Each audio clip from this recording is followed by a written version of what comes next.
I don't care. I don't care if they look at all my emails or they're spying on me. I don't have anything to worry about. There's nothing that you've ever written in an email. There's nothing you've ever written or sent to somebody that was something that you wouldn't want to see on the cover of the New York Times. John Gruden would probably fall into that category this weekend. He probably does care, though maybe all what you put on the internet is never gone. John Gruden, I'm anxious to talk to Jason Whitlock. His show Fearless you can find on YouTube. If you haven't subscribed to Jason's YouTube channel yet, you need to. He is also our Blaze TV host of Fearless. The Raiders head coach, John Gruden, has resigned over old emails. And Jason is joining us now to tell us all about it and give his opinion. Hello, Jason. Glenn, great day to have me on. I know you're not the biggest sports fan, but I've got an analogy that's going to work for you in a massive way and give you a way to talk about this. All right. What you're seeing with John Gruden and what the NFL is doing to him is no different than what Joe Biden and the Department of Justice and the military are doing to all of their employees. John Gruden is being chopped down to size as a signal to everyone else in the NFL. This guy had a 10-year, $100 million contract. Other than Belichick, probably the most recognizable coaching face in professional football, maybe more recognizable because of the Chucky deal. He wasn't on board, and there's a lot of coaches and executives not on board with all of the gender and diversity and inclusion stuff the NFL is doing, from female coaches, microwaving females through the referee process, the Black Lives Matter stuff. Take out John Gruden, make an example of him, same way Biden administration. Make an example of Trump supporters and claiming that January 6th was this insurrection and the worst thing since Pearl Harbor, the bullying of military people. If you don't get on board with critical race theory and everything else, we're running you out of the military. We're attacking you they're attacking parents through the Department of Justice if you don't get on board with critical race theory. This is all the same thing. Okay, so wait a minute. I've read some of the comments, and some of the comments are, what you would expect from, people who are not, that are in, sports or just guy kind of stuff. Locker room talk. Right, locker room talk. Some of the stuff is pretty bad. It's pretty bad. There's no question, but it's pervasive throughout sports and pervasive throughout football. Everybody in football, male, has emails, text messages, and or comments similar. And I'm not in that vein, in that light. Glenn, I grew up in that culture. I played football all the way up until age 22.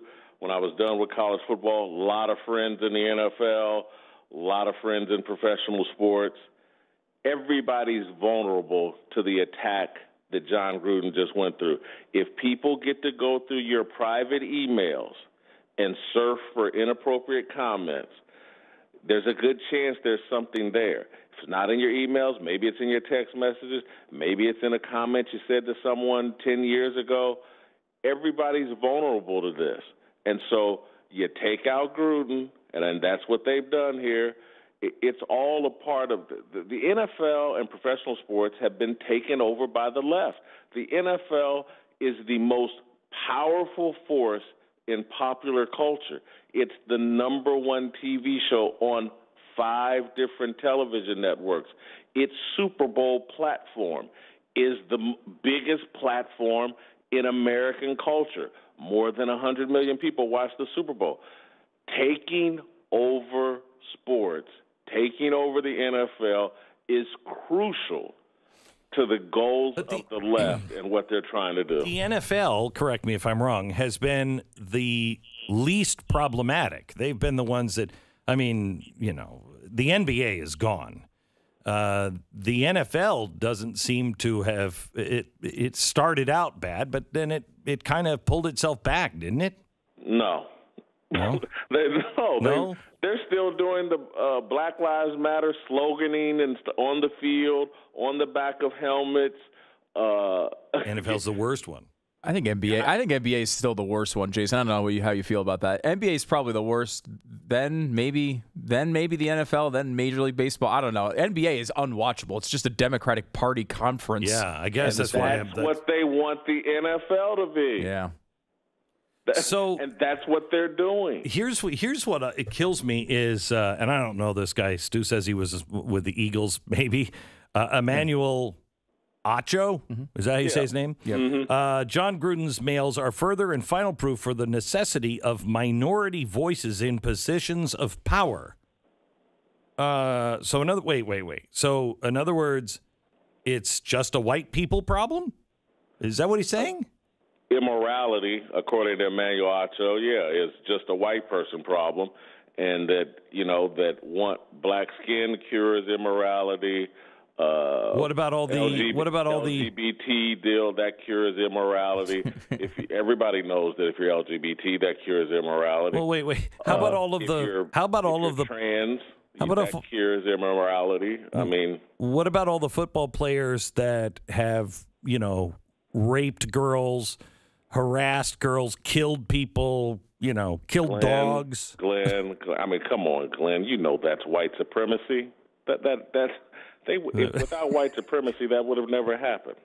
I mean, come on. That's your fault, Glenn. Okay. All right. I mean, I love your response to this on Twitter. Respectfully, who should it be? Bill Cosby, R. Kelly, Russell Simmons, Jay-Z, O.J. Simpson? And I think you meant, maybe this was autocorrect, maybe not, Juicy Smollett. Me and Dave Chappelle call whatever his name Juicy Smollett. That's so funny. I can't even think of his real name now. Jussie, I think. Jussie. Yeah. We all fall short. All human beings fall short. Power corrupts. So what should happen here? With John Gruden, we should have accepted his apology and kept it moving. No different. The NBA superstar Kevin Durant, a few months ago, the actor Michael Rappaport exposed all the direct messages between those two, filled with misogyny, homophobic stuff, profane, all of that. And the NBA slapped Kevin Durant with a $50,000 fine, and everybody kept it moving. And Durant issued an apology, and everyone kept it moving. Private direct messages between these two that put Durant in an embarrassing light. No one acted like the world had ended. No one had acted like this says everything about Durant's character. He apologized. He was fine. We kept moving. That's what should have happened to John Gruden. Especially since he's playing for the Raiders, which is not necessarily the nicest Sunday school team in Las Vegas. I mean, one of the things that he got in trouble for was he was sending pictures or girls or passing along pictures of women in bikinis, topless, where they were topless. And I'm never heard myself, of such a thing. I am shocked by that. Shocked. Glenn, just think about this. The NFL has excitedly announced that its Super Bowl halftime show, the biggest platform in American culture, will feature the rappers Dr. Dre, Snoop Dogg, and Eminem.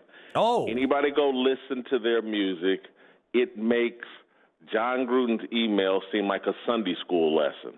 Go listen to their music. I mean, the stuff Eminem on Dr. Dre's last album, I think came out 2015 or 16, he had a lyric that said, even the women that I rape have orgasms. He didn't use orgasm. He didn't say it he said it more profanely than what I did. But again, the stuff that these guys have rapped about, Dr. Dre beat up a woman violently. I mean, I don't know if he can do it nonviolently, but beat up a woman in the 1990s. Snoop Dogg accused of murder. The lyrical pornography that these guys have attached to their name they're appropriate for the biggest platform that we have in American culture, the biggest platform that football has, but John Gruden must be removed from the NFL's platform because of private emails. And the Chappelle thing that just came out really highlighted this with DaBaby, who actually killed a guy in a Walmart under very strange circumstances and didn't get canceled. Yet he said a couple bad things on stage about the LGBTQ2+ community, and now he's toast. Toast. And, you know, some will argue, comedically will argue, like, Gruden said these things about DeMaurice Smith's lips and survived that, but you violate the LGBT, the alphabet mafia, and you must be beheaded. Do you think Chappelle weathers this storm? Yeah, I do. I strangely do too.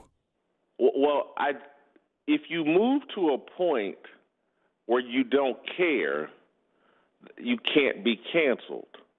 And that's where I think Chappelle has gone. He doesn't care. And so they can only cancel you if you care. And so I think he's there, and so I think he survives. I can't wait for your show today. Jason Whitlock.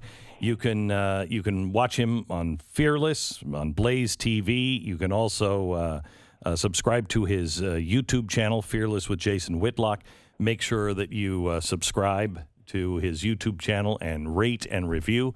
Stu, 5 stars is appropriate, right? That's the right number, yes. They don't have 7. If they had 7, it would be 7. It'd but be it's 7, only 5. but 5 is, I guess you're going to have to live with it. Jason Whitlock, Blaze TV, and Fearless. Thank you so much, Jason. Talk to you later.